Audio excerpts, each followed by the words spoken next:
Welcome back to Kamen Rider Battride War Genesis. Up next we have Kuuga, traveling all the way back to the year 2000. Now, full disclosure, I have not watched all of Kuuga, but the story is pretty basic from what I recall. The Grongi are the main bad guys in this. They have woken up after years and years of slumber, and right around the same time, a fellow finds the Kuuga belt and slaps it on in response to the enemy attack, and finds it permanently bonded to his body. There's not much more to it than that. It's fairly formulaic from what I recall. Very much a Monster of the Week kind of thing.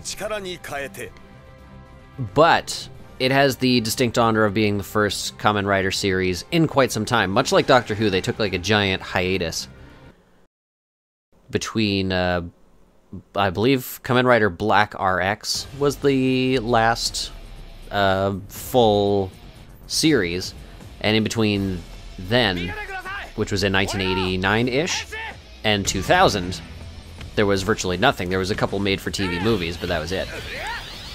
Can you just punch him in the dick? Not necessary. So Kuuga is very much a back-to-basics kind of rider, but he has a few interesting tricks up his sleeve, given that TV technology had advanced quite significantly.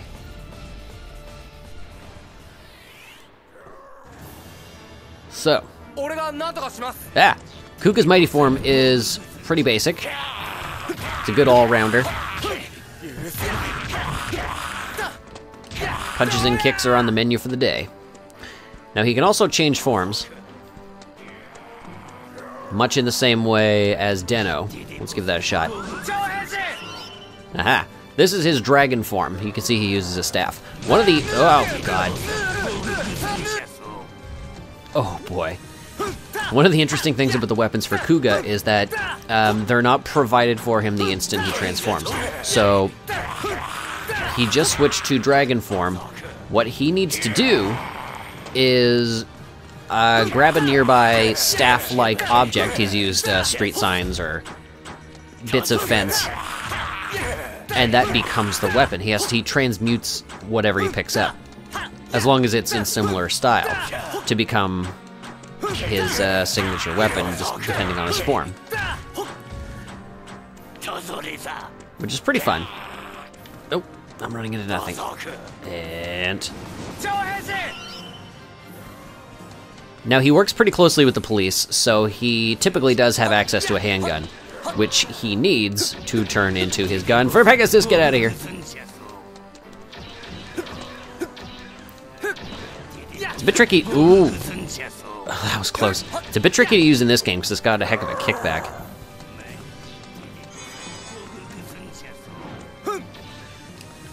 Well, that's fancy, but... Oh, no, seems like that's not very good. Finally, mighty form. Again, he needs something just vaguely sword-like to transmute into his sword here.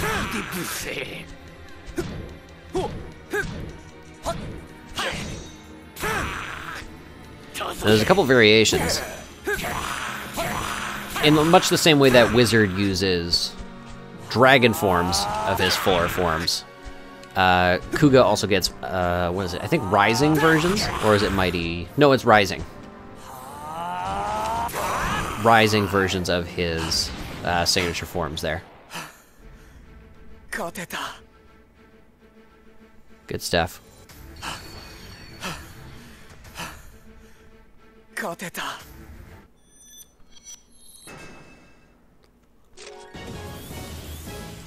Not too difficult. Ugh, D rank. Must have taken too long.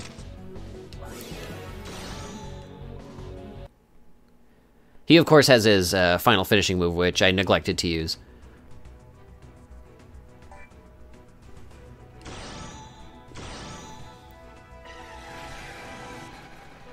Just blanking on what it's called right now.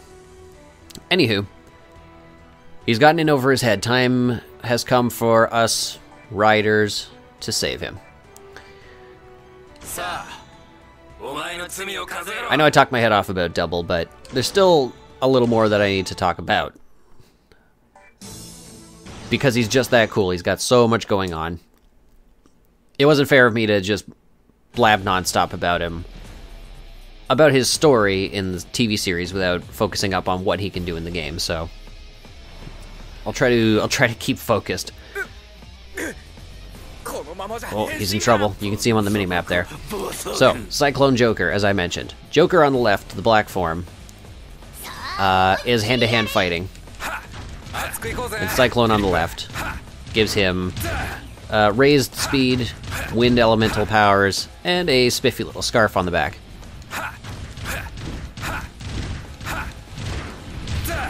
Pretty good. And his finishing move, of course, that I spammed. Joker Extreme. Now he can very freely switch what element he uses. So with the tap of a button, I can use Heat Joker. Finisher is Joker Grenade, I think. And obviously it's just hand-to-hand powers, but with Fire Fists. Bingo. Next up is the Luna ability, so Luna Joker. Oops. Oh, hang on. I better explore a bit. Oh, can't get at that one. What do we have over here? Nothing.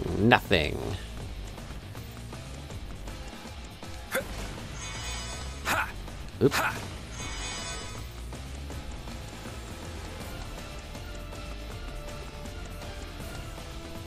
I could bike up, but I find I end up blowing past a lot of enemies if I end up doing that. Alright, here we go. Luna Joker. Joker Strange. Oops. A bit weird. So sometimes, hand-to-hand isn't enough. Sometimes we need to switch out Joker for, let's say, Metal. Which gives him a staff, of course. Heat Metal tends to be the default form.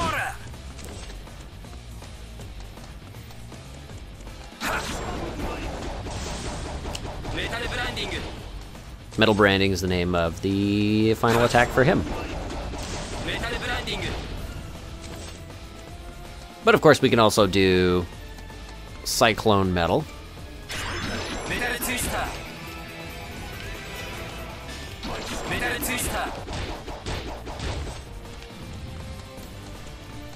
Not to mention Metal Luna.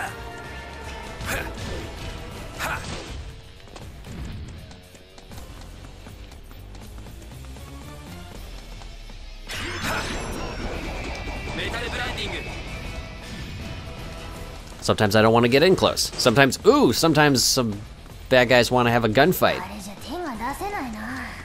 I'm all too glad to oblige. Luna Trigger tends to be the default form here. Ability to bend bullets freely.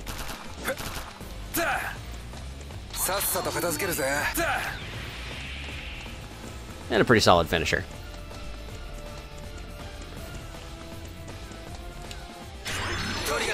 Cyclone Metal with, or Cyclone Trigger rather, with air bullets, of course.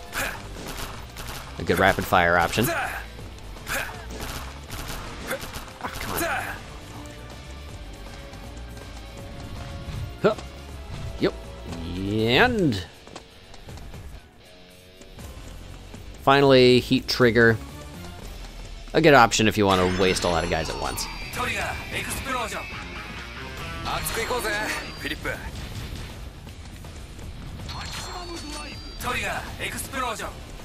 Now, surprisingly, the range isn't very good on that. I think I'll just stick with Cyclone Joker for now.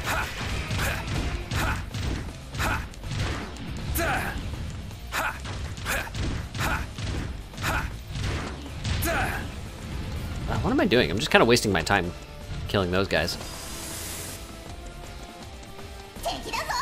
Well, sometimes the odds are stacked against us. And there's no choice but to team up. Cyclone Joker Extreme. Both characters inhabiting a single body. Grants him the Prism Sword, as well as the ability to use 4 finishers all at once.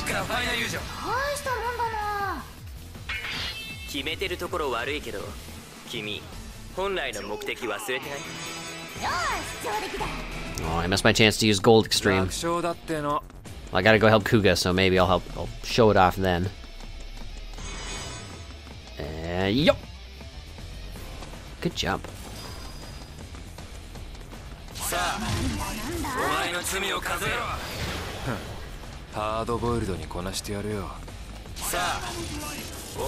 It's a bit cheating, but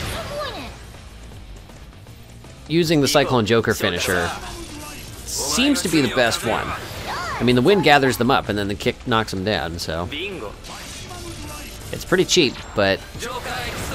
Oh yeah, it's a great way of dealing with lots of guys.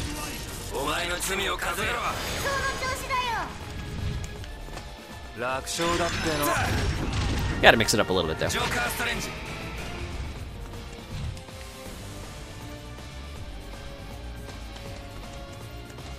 So I need to defeat lots of groups of enemies in order to undo all of the seals.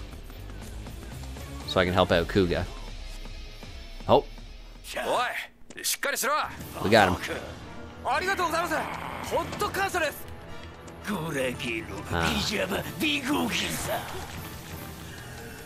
So this boss has a shield around him. I need to break that shield first. And unfortunately, while he's shielded, yeah, he doesn't stun, so I can't just stun lock him. Oh, gosh.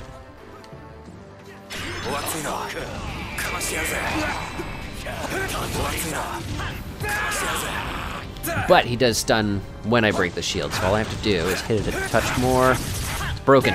Extreme.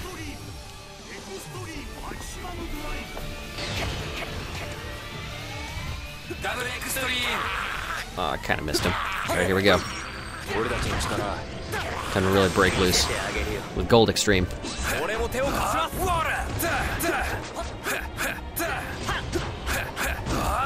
Oh, shield's back. I'll break it pretty quickly, yeah.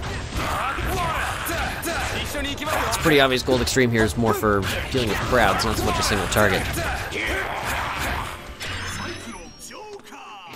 Now still, that took a good chunk out of him.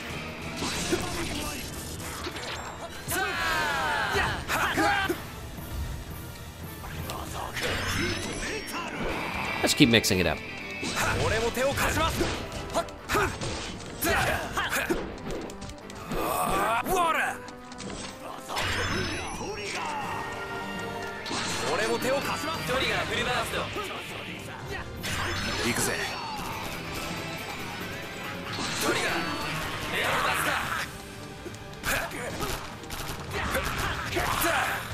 Yeah, this gun's pretty effective, actually.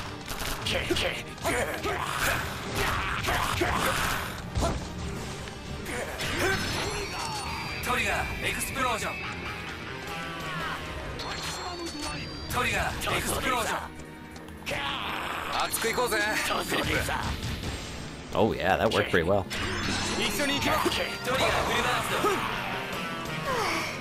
Whew.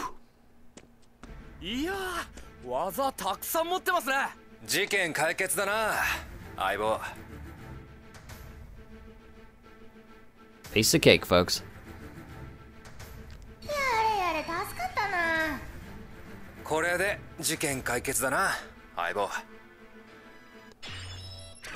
Is that the second time that the audio doubled over? That's weird. C rank. Most of those unlocks are usually the extra forms or extra combo moves. Obviously, they can't be made too powerful right from the get-go. Well, that's it. That's Kuuga done. So if we go chronologically, it follows that next will be Agido, which, as I mentioned, is actually a sequel to Kuuga, which is very rare in the series. I expect that's just part and parcel of it being among the first series back after such a huge hiatus. They were trying different things to see what would stick, and doing sequels just didn't stick, apparently. But we're going to find out more about Agito in the next episode.